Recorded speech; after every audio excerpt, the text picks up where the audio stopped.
હું વ્રજલાલ કાલરિયા, આચાર્ય શ્રી ડીસીસીબી હાઈસ્કૂલ જામનગર. અમારી શાળાના અંગ્રેજી શિક્ષક શ્રી હિતેશભાઈ ચૌહાણ દ્વારા યુટ્યુબના માધ્યમથી વ્યાકરણમાં પડતી ભૂલો એ વિશે ઘણા બધા અંગ્રેજીના વિડીયો મૂકવામાં આવ્યા અને એમાં ઘણા બધા વાલીઓ અને વિદ્યાર્થીઓએ આનો બહોળી સંખ્યામાં લાભ લીધેલ છે. અને વાલીઓના વારંવાર ફોન આવતા કે હવે આ અંગ્રેજી શિક્ષક શ્રી હિતેશભાઈ ચૌહાણ તમે ધોરણ 9, 10, 11, 12ના પાઠ્યપુસ્તક આધારિત વિડીયો બનાવો અને વધારાના વ્યાકરણના પણ બનાવો, જેને કારણે અમારા બાળકો છે અંગ્રેજી સારી રીતે સમજી શકે. આ લાગણીને માન આપી અમારી શાળાના શિક્ષક શ્રી હિતેશભાઈ ચૌહાણે ધોરણ 9, 10, 11, 12ના પાઠ્યપુસ્તક આધારિત અને વ્યાકરણ આધારિત વિડીયો વધારાના બનાવી અને યુટ્યુબના માધ્યમથી શેર કરશે. તો આનો બહોળી સંખ્યામાં વિદ્યાર્થીઓ અંગ્રેજી ભણવામાં એમનો લાભ લે અને અંગ્રેજીને સરળતાથી ભણી શકે એ માટે આ વિડીયો મૂકવામાં આવે છે. અને પોતાના ગ્રુપમાં પણ આ વિડીયોને શેર કરે, જેને કારણે બીજા મિત્રોને, સગા સંબંધીઓને આ વિડીયો દ્વારા અંગ્રેજી સરળતાથી પ્રાપ્ત થઈ શકે. તો આ વિડીયો વધુમાં વધુ લાભ લે એવી શુભેચ્છા. Thank you. Hello friends, this is Hitesh Chauhan. Welcome to English Grammar with Hitesh sir. ધોરણ 8 પછી ધોરણ 9 માં આવતા વિદ્યાર્થીઓને ઇંગ્લિશ થોડું ડિફિકલ્ટ લાગતું હોય છે. અહીં આપણે પાઠમાં સ્પેલિંગ અને એના મીનિંગ, જ્યાં ત્યાં ડિફિકલ્ટ સ્પેલિંગ્સ આપેલા હોય છે ત્યાં એનો મીનિંગ પણ બ્રેકેટમાં ગુજરાતીમાં લખેલો છે. અને ત્યારબાદ પેરેગ્રાફના જે પ્રશ્નોનો જવાબ છે એમાં વિદ્યાર્થીઓ ઘણા મૂંઝવાતા હોય છે. તો એને આપણે સારી રીતે સમજાવવા પ્રયત્ન કર્યો છે. તો જ્યારે તમે 10મા ધોરણમાં આવો તો એ પ્રશ્નનો જવાબ તમને જે વિદ્યાર્થીઓને તકલીફ પડતી હોય છે એ ન પડે. તો વિદ્યાર્થીઓ પાઠને પણ ધ્યાનથી સમજજો અને જે પ્રશ્નોના જવાબ આપવાના છે એમાં નાની નાની બાબતને મેં સમજાવી છે તો એ પણ તમે ધ્યાન રાખજો કે જેથી તમને પ્રશ્નોના જવાબ આપવામાં સરળતા થાય. તો હું આશા રાખું કે તમે થોડી મહેનત કરશો તો જરૂર તમને ફાયદો થશે. Okay, thank you.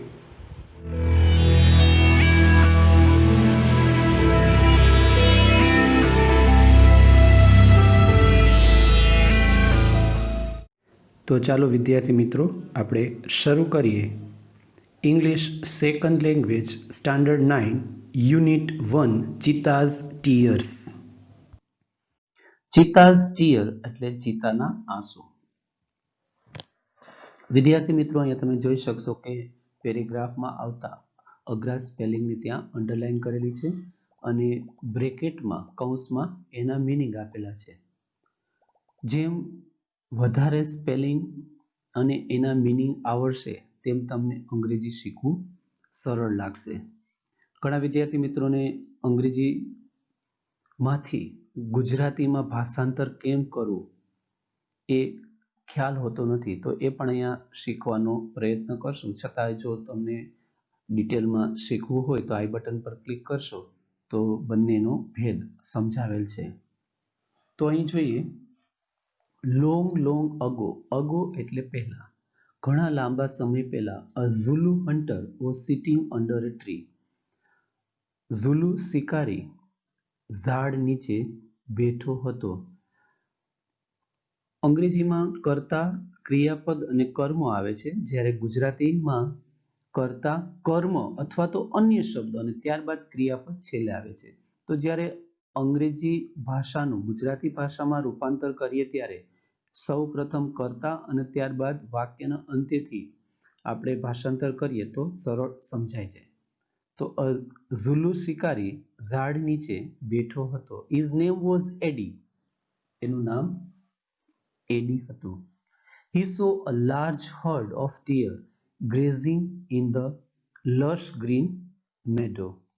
તો અહીંયા બધા અઘરા સ્પેલિંગના મીનિંગ આપેલા છે. હર્ડ એટલે ઝુંડ કે ટોળું, ડિયર એટલે હરણ, ગ્રેઝનું ગ્રેઝિંગ એટલે ચરતા, લશ ગ્રીન એટલે લીલાછમ અને મેડો એટલે ઘાસવાળી જમીન. તો મેં તમને કહ્યું એમ કે પહેલા સૌ પ્રથમ કરતા લઈએ તો તેણે લીલીછમ જમીનમાં ચરતા હરણના મોટા ઝુંડને અથવા તો મોટા ટોળાને જોયું. He said to himself. તે સ્વગત બોલ્યો. તેને મનમાં વિચાર આવ્યો. These deer are really wonderful. These THIS નું બહુવચન these થાય. deer એ બહુવચન છે પણ એમાં s નથી લાગ્યું. શા માટે? તો કે એ બહુવચનનું અનિયમિત રૂપ છે. જો તમને એ ન સમજાય તો આઈ બટન પર ક્લિક કરશો તો એકવચન બહુવચનના નિયમ પણ તમને સમજાઈ જશે. આ હરણ ખરેખર અદ્ભુત છે. But I have to run a lot. Lot એટલે ખૂબ જ. To catch one of them.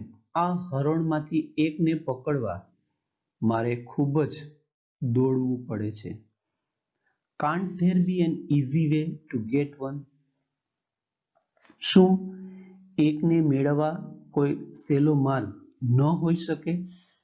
Suddenly, અચાનક એ જ સમયે he saw a female cheetah crawling silently closer to the grazing animals. તેણે માદા ચિતાને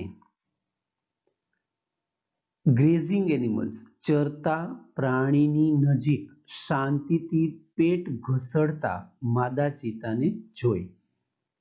Then she leapt. લીપ એટલે છલાંગ મારવી, એનું ભૂતકાળ એટલે લેફ્ટ. પછી માદા ચિતાએ છલાંગ મારી and caught a deer અને હરણને પકડ્યું. કેચનું ભૂતકાળ.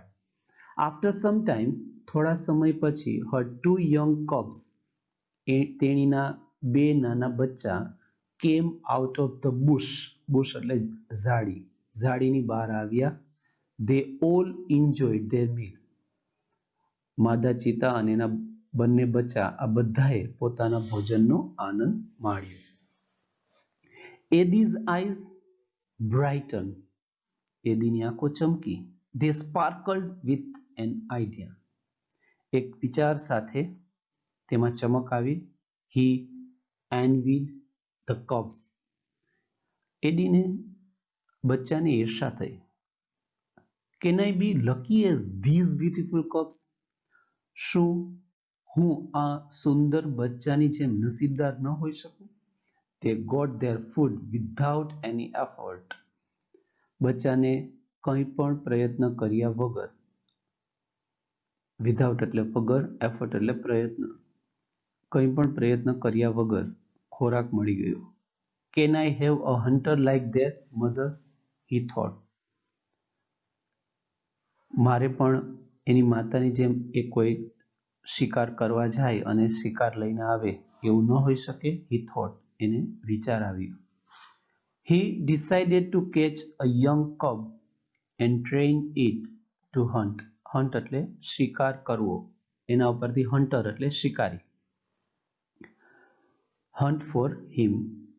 He decided to catch a young cub and train it to hunt for him. તેણે એક બચ્ચાને પકડી અને તેના માટે શિકાર કરે એવી તાલીમ આપવાનું નક્કી કર્યું. Then I shall only say. પછી ભાઈને વિચાર આવવા લાગ્યા. Oh my dear, go and kill a deer for me. અહીંયા તમે જોઈ શકશો deer, DEAR અને deer, DEER. બંનેમાં ફર્ક છે. deer એટલે પ્રિય અને અહીં deer એટલે હરણ.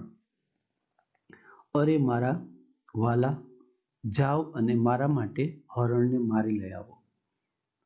My life will be very comfortable then.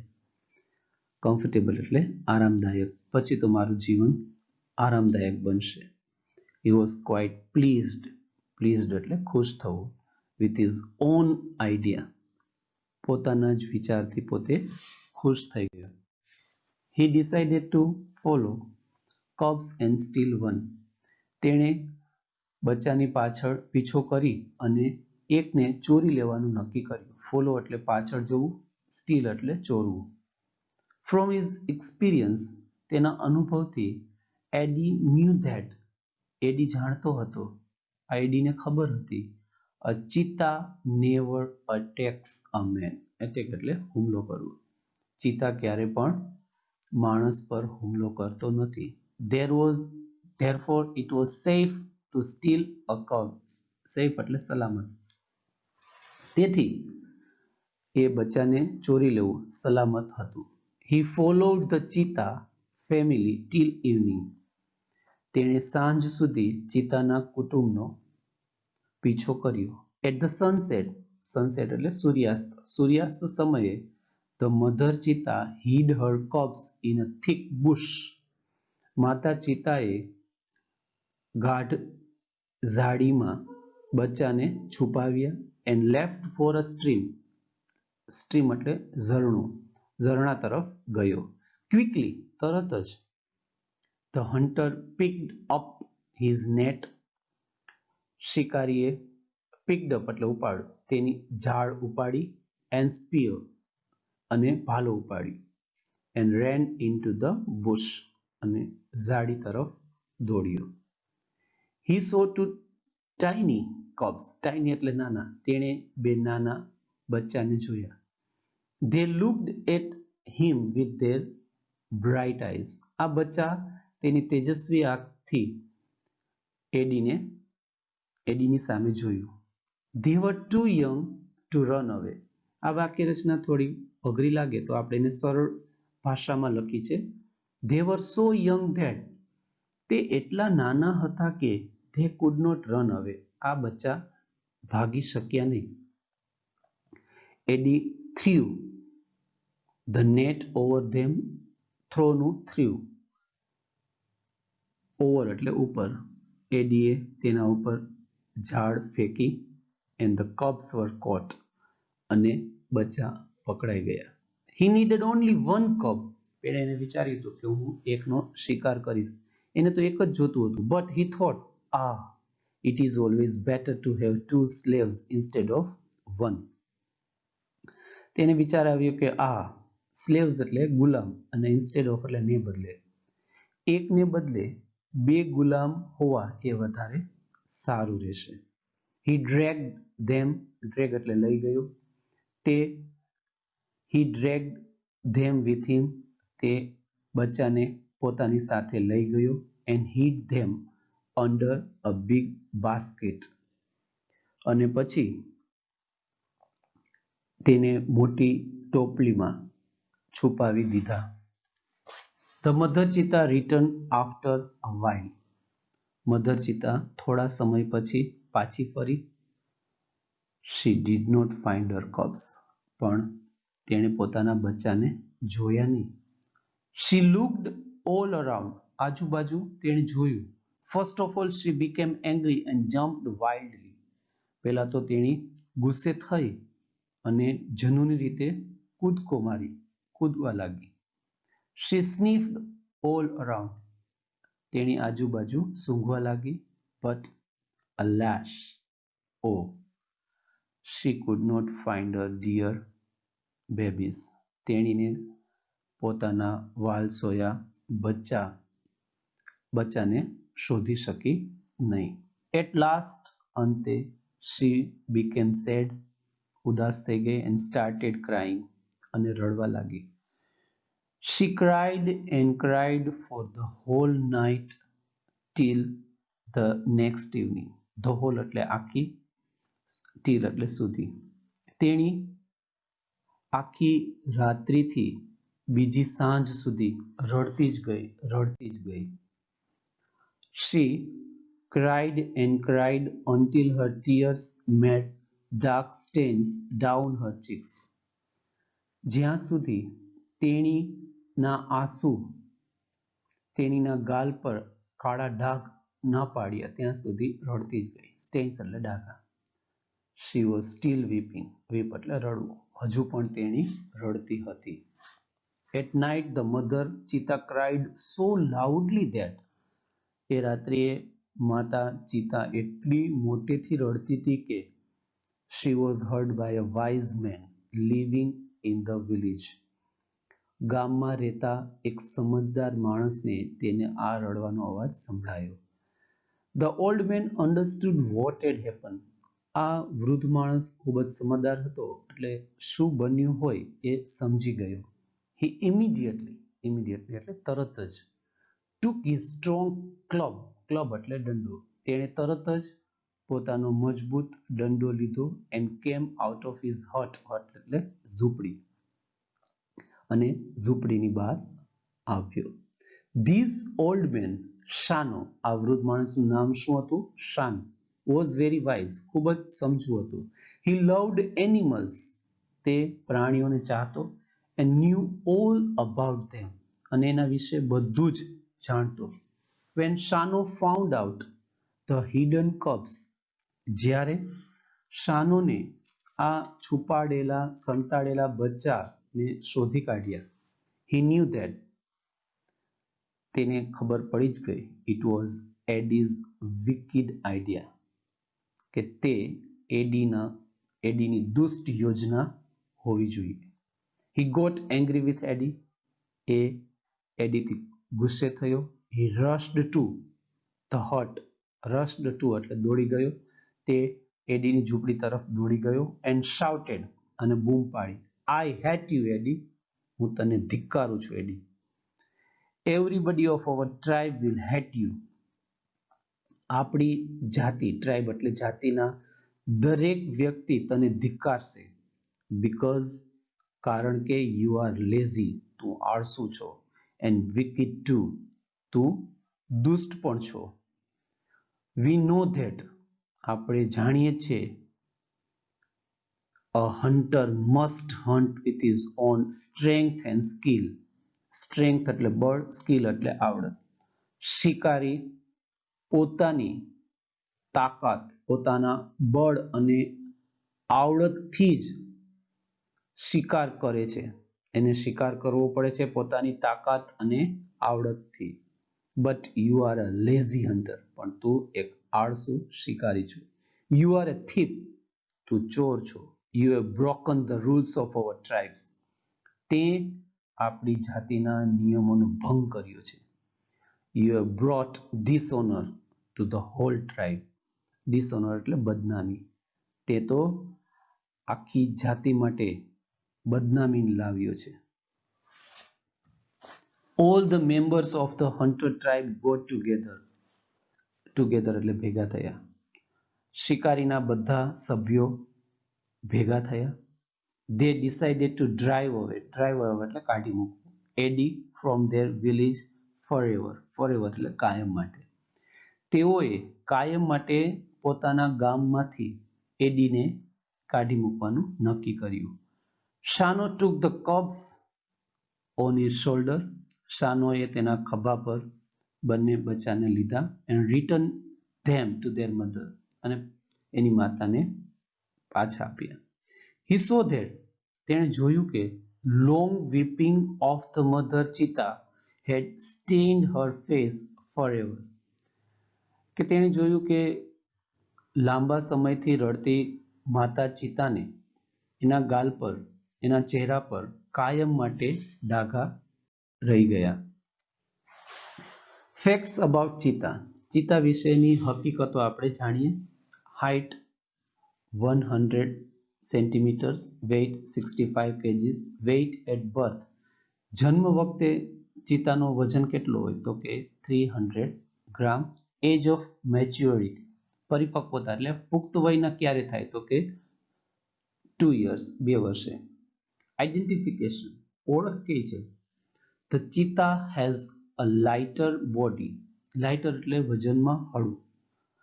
And its legs are longer than the leopard's, ચિતાનું શરીર છે એ હળવું હોય છે અને એના પગ લેપર્ડ, લેપર્ડ એટલે દીપડો, દીપડાના પગ કરતા લાંબા હોય છે.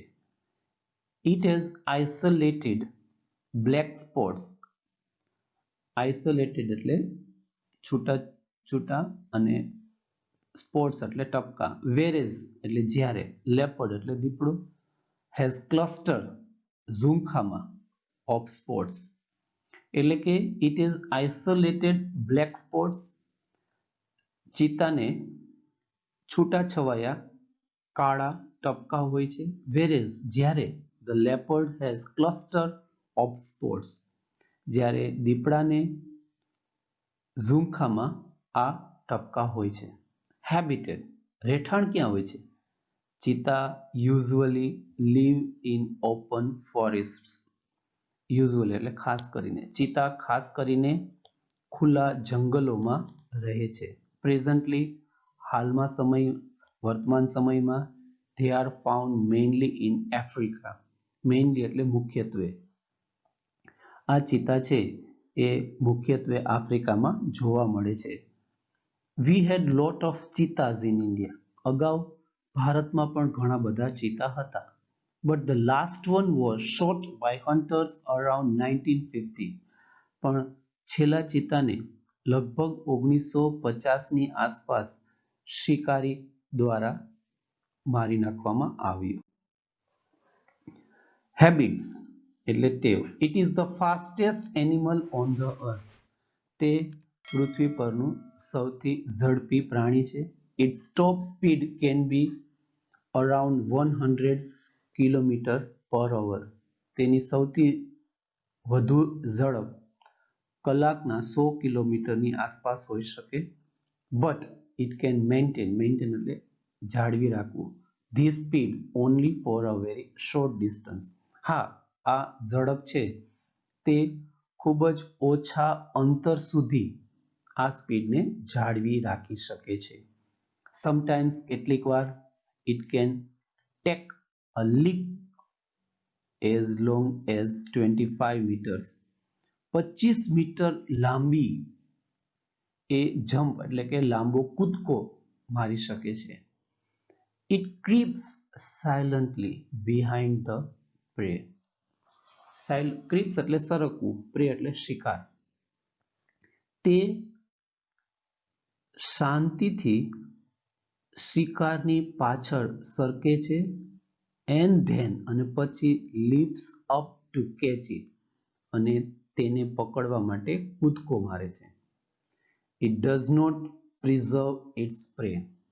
એની એક આ ટેવ છે કે શિકાર કરી અને શિકારને ખાઈ લીધા પછી તે શિકારને સાચવતો નથી. This sometimes causes એટલે કારણભૂત બને છે death of cubs and young cheetahs. આના લીધે શું થાય છે કે શિકાર બીજો ન મળે ત્યાં સુધી એ ભૂખ્યા રહે છે અને તેથી જ તેના બચ્ચા અને યંગ ચિત્તા મોતનો કારણભૂત બને છે. It is a solitary creature. તે એકલું રહેતું એકાકી પ્રાણી છે. It does not live in a group or a herd. તે સમૂહ કે ટોળામાં રહેતું નથી. Its family separates as soon as the cubs are mature. જ્યારે બચ્ચું પુખ્ત વયનું થાય, પરિપક્વ થાય કે તરત જ સેપરેટ્સ છૂટું પડી જાય છે. ડાયટ ભોજન એનું શું છે તો કે medium sized bucks are its main food. Bucks એટલે નર સસલું કે હરણ. મધ્યમ કદના આ નર સસલા કે હરણ એનો મુખ્ય ખોરાક છે. It also catches hares and large birds. તે સસલા અને મોટા પક્ષીઓને પણ પકડે છે. Cubs બચ્ચા. The female gives birth to 2 to 4 cubs at a time. માદા ચિત્તા એક જ સમયે 2 થી 4 બચ્ચાને જન્મ આપે છે. They are very beautiful with long silver grey fur. તેઓ લાંબા રૂપેરી ભૂરી રૂવાટીવાળા ખૂબ જ સુંદર હોય છે. The mother calls them by giving a high pitched whistle like a bird. માતા ચિત્તા તેઓને પક્ષીની જેમ મોટા અવાજે સિસોટી જેવા અવાજ કાઢીને બોલાવે છે. pitched એટલે મોટા અવાજે. તો વિદ્યાર્થી મિત્રો આપણે દરેક પેરેગ્રાફમાં આવતા અઘરા સ્પેલિંગ તેમજ કઈ રીતે વાક્ય રચના બને એ શીખ્યા અને બને એટલું વધારે સમજવાનો પ્રયત્ન કર્યો.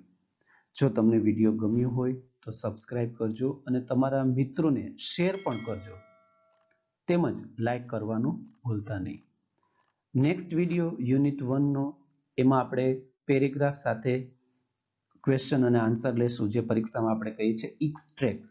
તો એ પ્રશ્નો અને એના જવાબ કઈ રીતે લખવા એ ખાસ મહત્વનું છે કારણ કે વિદ્યાર્થીઓ તેમાં મૂંઝાતા હોય છે કે પ્રશ્નનો જવાબ તો આપને ખ્યાલ છે પણ જવાબ લખવો કેમ. તો એ આપણે આના પછીના વિડીયોમાં શીખીશું. Okay, thank you.